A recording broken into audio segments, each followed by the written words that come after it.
موږ سره یو بل خواجه اسرام ولاړ دی، هغې سره به هم خبرې اترې کوو. موږ سره اوسئ. السلام علیکم. وعلیکم السلام. څه نوم دی؟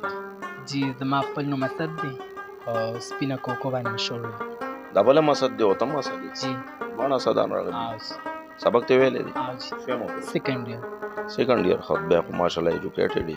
قرآن شریف ته ویلی دی؟ جی ماشاءالله بیا خو ښه قابل یې. بس دې پیټ ته داسې رالم د معاشرې د خلکو نه رالم که نه چې لار کوڅو کې کالج ته بتلم، مطلب مدرسې ته بتلم، یو به مې واز کولو، ته داسې ته هغسې، بل به مې واز کولو، چا به څه ویل چا به څه ویل، شل قسمه خبرو به خلکو کولې، چا به ویل باجي، چا به ویل انټي، چا به څه ویل چا به څه ویل. نو هغه خلکو د لاسه مونږ رالو دې پیټ ته. دې پیټ ته چې رالو مونږ ویل دې پیټ کې به مونږ ته سکون میلاویږي، کلي خلکو نه رالو دلته. نو علن کې مونږ چې دلته رالو دا خلک هم مونږ آرام کې نه پرېږدي، کلي خلک معاشري خلک چې کوم دي هغې نه مونږ دلته راوتښتېدلو. مونږ دلته مونږ ته سیفټي میلاوه شي، ولې زمونږ دلته ډېر خواجه سرا دي که نه. زه راغلمه بل راشي بل راشي داسې ټول راشي، کور کې پلار شي رور شي ترونه شي تره زامن شي، هغې مونږ ته سپورټ نه ورکوي. څوک وال کوي څوک څه کوي، ته اجرای ته دای ته هغې ته کې اجراګانو خویونه دي، کریم مږي ګیره برېت وخي دا کې هغه کې. نو هغه خلکو د لاسه مونږ دې پیټ ته روزو. څومره ټایم دی وشو چې دې فیلډ ته راوتې؟ جی زما 3 کاله شو. نو 3 کاله کې لکه ته 3 کاله خو تا دلته تېر کړه، 3 کالو نه مخکې چې ستا کم کور کې روټین و نو هغه وخت ښه و که دا وخت ښه دی؟ جی ما ته خو بس دا وخت هم ښه ښکاري هغه هم ښه ښکارېدو، ځکه چې هغه وخت پسې زه ځکه بد نشم ویلی چې هغه ټایم زه ومه نو ما به خپل سبق ویلو، تعلیم به مې کولو، کالج ته به تلم، کالج نه بعد به زه مدرسې ته تلمه، او بیا هم د کلي خلکو د لاسه ما ټایم نشو تېرولی، زه مجبوره شوم ځکه دلته رالم. او زه به اوس ویم چې هغه ټایم زما ډېر خوښ نه و، ځکه چې زه به بار ګرځېدم نو خلکو به ګزارې کولې، یو څه بل څه، چا به څه ویل، چا لارو کوڅو کې به اوازونه کول.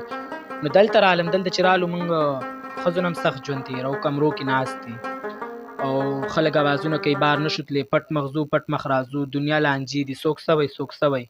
نو زمونږ دواړه ژوندونه نه دي خوښ، ځکه چې سیفټي مونږ ته نشته. موجوده ټایم کې وخت څنګه تېر؟ بس وخت دغه تېرېږي چې پابندي ژوند دی تېرو، سیفټي نشته. جی بالکل. ته چې دلته راغلې 3 کاله تېر شو، ستا والدین ته ورور خور ته مور پلار ته په دې خبرې پته ده چې دوی هلته دي؟ نو پهله خو زه کور کې وم، زه به داسې ګرځېدم را ګرځېدم، کالج ته به تلم، خلکو ویل انټي باجي دا کور کې زه مجبوره شوم، زه راوتښتېدم، زما کور والو ته پته ده چې دی ګډېږي، خو کور کې ما نه اکسپټ کوي، زه کور ته نه ځم. زما 3 کالو شو، ما به کالونه کول پهله، زه بل ځای وم دلته رالم پېښور کې زموږ 2 کالو شو، 1 کال ما بهر تېر کړی بل ځای کې وم، کور نه چې تازه وتښتېدم، کور والا نه پرېښودم، نه به راځې وې ته اجرای 2-3 پېرې بوتلم په زوره، زه بیا راوتښتېدم حالانکې زه کلي خلکو نه تنګ وم، ځکه راوتښتېدم. خو بیا اوس کور والا ما ځکه نه ایسپټ کوي، وایي ته ځان دې بیخي شرمولی، ځان دې اجرا کړی دی، تا ویښتان پوښي دا دې کړي هغه دې کړي، مخ دې د ښځو په شان جوړ کړی دی. نو کور والا خلک شي خپل خپلوان شي چمګاون شي، مور پلار وایي تا مونږ سترګو لګولو ته پرېنښودو، عزت ته دې پرېنښودلو، نو هغوی ما نه ایکسپټ کوي، زه کور ته نه ځم. دا غواړې چې کور ته لاړ شې؟ جی غواړم، خو د اجرات سره بیا کور ته هغسې ځول نه کېږي، ځکه چې هغه دې پیټ کې ګنده شوي او ګنده انسان بیا چېرته صفا ځای ته تللی شي. چې پروګرام کې خو مونږ ته ډېر تکلیف وي، ځکه چې یو شپه یې مونږ د شپې ځو را زمونږ کار د شپې دی، د ورځې خو دی نو چې انسان وایي چې زه دې ځای ته ځم، ورځ د زه خلک دي څوک دي مونږ به بچ شو، د شپې تګ دی زمونږ باندې لارو کې فایل مونږ کېږي، هر څنګه حادثې مونږ ته راځي، او زمونږ د تپوس نه څوک شته، نه زمونږ د سپورټ څوک شته چې مونږ لږ مطلب مخکې کړي، چې مطلب دې خلکو ته څه مه وایې، دا هم د خدای بندګانان دي، که نه یوازې عوام خو نه دي چې د خدای بندګانان دي. مطلب که چېرته د یو عام سړي زوی لور سره څه چل وشي نو هر سړی تپوس کوي، لارې هم بندېږي، عدالتونو ته پیځي، هر ځای ته پیځي، مخکې پیځي، او که د اجرا سړي سره څه وشي نو نه څوک تپوس کولی شي، لومړني هغه 3 ورځې بس هر څه کېږي، وروسته نه څوک تپوس کوي، نه ښه کوي نه بد کوي.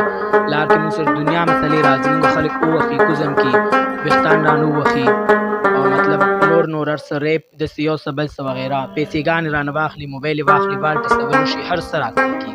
بس حکومت نه خو زما نه مخکې هم ډېرې اجراګانو دا مطالبې کړې دي چې مونږ ته د سپورټ میلاو شي، نو که زه ووایم چې ما ته د سپورټ میلاو شي نو زمونږ په خوله خو سپورټ نه میلاوي، حکومت مونږ له بیخي سپورټ نه راکوي. نو خدای پاک وایي وایي هغه څه وغواړم چې زه یې تاله درکړمه، نو چې زه وغواړم په خوله خورم بې په څه، که زه د حکومت نه مطالبه وکړم حکومت مال نه راکوي مونږ اجراګان مړه شي هر څه ورسره وشي مونږ اوس روډونه بند کړو مطلب د هر څه مخې ته کښېنو روډونه بند کړو لارې بندې کړو ورځ بند کړو 2 بند کړو 3 بند کړو 4مه 5مه ورځ واپس هغه خلک راځي مونږ سره کښېني پاسي په زور زبردستۍ پیسېګانې غواړي یو څه کوي بل څه کوي مونږ نه شو کولی بیا هم ولې زموږ زندګي د زموږ پیل دی بل خوا مونږ تللی نه شو کور کې مونږ نه ایکسپټ کوي او دلته چې د دې خلکو نه وړي څه به کړي او دا خلک وایي چې زموږ به وړي چې د دې وي نسي نه ګډېدو تللی شي نه په خپل ځای ژوند تېرولی شي ځکه نه موږ ته څه سیکیورټي شته چې مونږ ته کښېني حکومت نه زموږ دا مطالبه ده چې مونږ له سیفټي ځای راکړي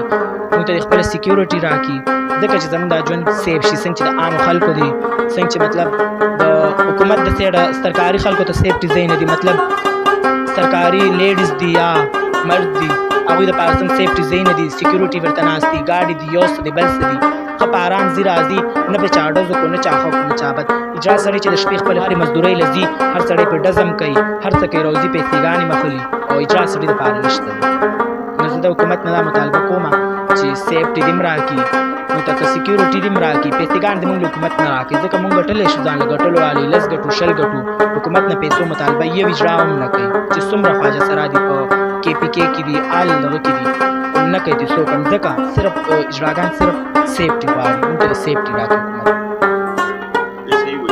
حکومت صحیح بس مونږ صحیح